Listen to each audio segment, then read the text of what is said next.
narsaga yuragi siqilaveradigan, har narsaga tushkunlikka tushaveradiganlar, sizlar mana bu gapni yaxshilab eshitib olinglar. Domda yurak siqilishi nimadan? O'zidan o'zi siqilyapti har doim deyaptilar.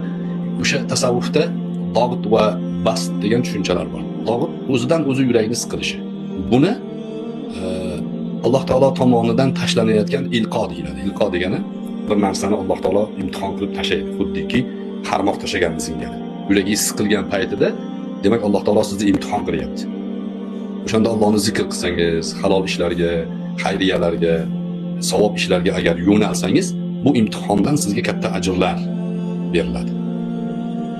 Keyin bast degan holat ham keladi. O'zidan o'zi xursand bo'laverasiz. O'zidan o'zi yuragingiz kengayib olgan, nafasingiz maza qilib, hamma narsa ko'zingizga chiroyli ko'rinish boshlaydi. Bu ham ilqo, bu ham Alloh taolo tomonidan tashlanadigan imtihon.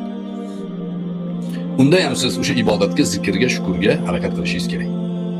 Alloh taolo bandasini o'zini eslashini xohlaganida unga dog'it va bast holatlarini tashab turadi. Alloh o'zini eslatmoqchi sizga. Demak, Alloh taoloning bir muhabbatiga sazovorsiz. Alloh taolo sizni yaxshi ko'radiki, qalbingizni siqyapti, qalbingizga bir dard, g'am tashlayapti. Unda tushkunlikka tushmang. Zikrga, ko'proq ibodatlarga mashg'ul bo'ling, shunda yaxshi bo'ladi.